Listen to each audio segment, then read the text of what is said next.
Will and would. These two verbs cause a lot of confusion for English learners.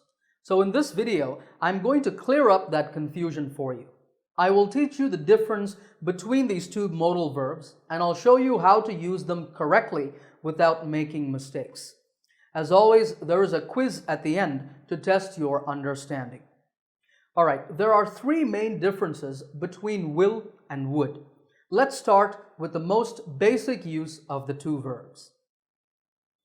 We use the verb will to talk about the future. One very common use is to make a prediction or say what we expect to happen in the future. Take this sentence: we will be in Hong Kong by 8 p.m. tomorrow. That means we are traveling to Hong Kong, and I expect that if our flight is on time, we will be there by 8 o'clock tomorrow night. This next sentence also talks about the future, but it's a little different. I'm not hungry, so I will just have an orange juice. Imagine that you're sitting in a restaurant with a friend and you say this. Here, you're not talking about the distant future, you're talking about the immediate future. In other words, here will is used to express a decision that you have made. We also use will to make a promise to someone. I will send you all the details by email. So I'm promising to do something for you.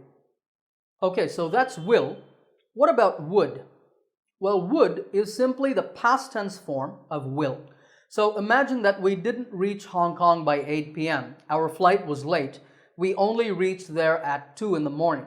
So then we might look back at the past and say, we thought we would be in Hong Kong by 8 p.m., but that didn't happen.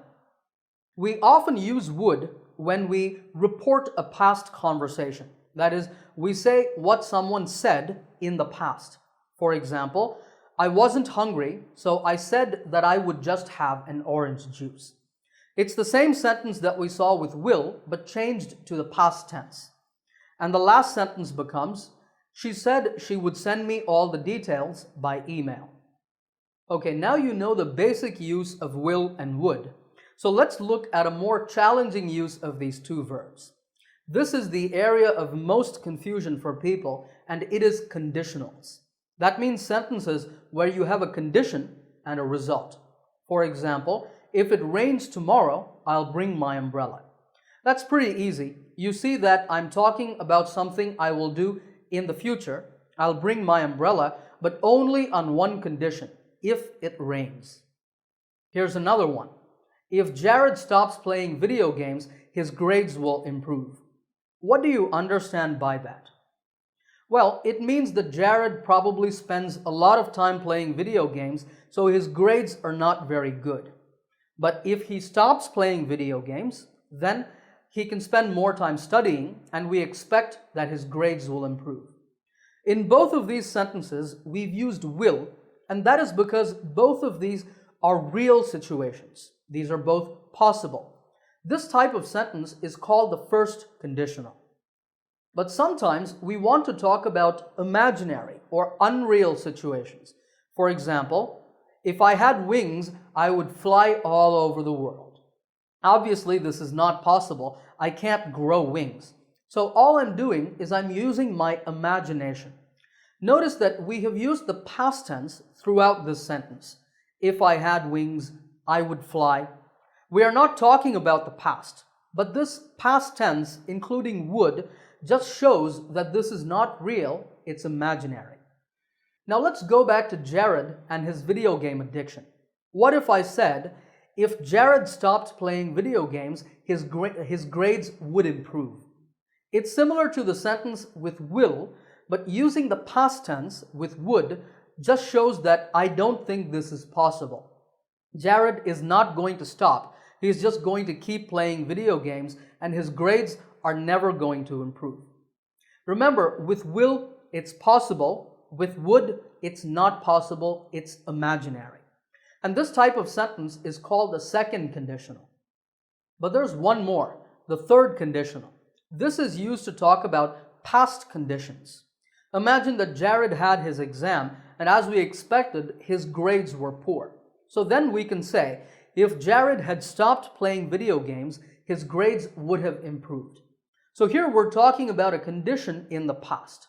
Notice that we say had stopped. This is the past perfect tense in the condition, and we use would have in the result. Here's one final example for you. If Nancy had gone to law school, she would have become a lawyer. What does it mean? Did Nancy go to law school? No. Her parents advised her to go to law school, but she didn't listen to them. So, unfortunately, she didn't become a lawyer. So you can see from these sentences that we only use will when we talk about real possible situations. For imaginary conditionals, we use would. Now, I know that this topic can be a little tricky, so I have full lessons just on the topic of conditionals to help you understand them. You will find the links in the description below. Okay, let's now turn to the final difference between will and would, and this is in using polite expressions. For the purpose of politeness, we use would and not will. So there are some special phrases with would that you should memorize. The first is would you mind? For example, would you mind lending me some money? This sentence is a request, and it's a very polite request. Notice that after would you mind, we have an ing form, lending. This is the correct form when you want to make requests with this expression. You can also use it to ask for permission. For this, you would say, would you mind, plus a past tense. Would you mind if I left a little early tomorrow? You might say this to your boss at work. Even though we have a past tense verb, that's just a grammar rule, we're still asking for permission for the future. The phrase, would it be okay if, is also used to ask for permission. Would it be okay if I left a little early tomorrow? Same meaning. Another common phrase is would you like, and this is used to make offers. Would you like some more milk in your coffee? Would you like to come along with us? Would you like me to give you a ride home? All of these are offers. And finally, to express wants, to say I want this, we use the polite expression I would like. I would like another cookie, please. I would like to buy a wedding present for a friend of mine. The important point is that in all of these sentences, you cannot use will. Remember that these are fixed expressions. You must use would in all of them, so it's a good idea to memorize them all. Okay, if you're ready, it's now time for the quiz to see if you can use will and would correctly. On the screen, there are 8 sentences. In each one, I want you to fill in the gap with will or would. Stop the video, think about your answers, then play the video again and check. All right, here are the answers. How many did you get right? Let me know in the comments section.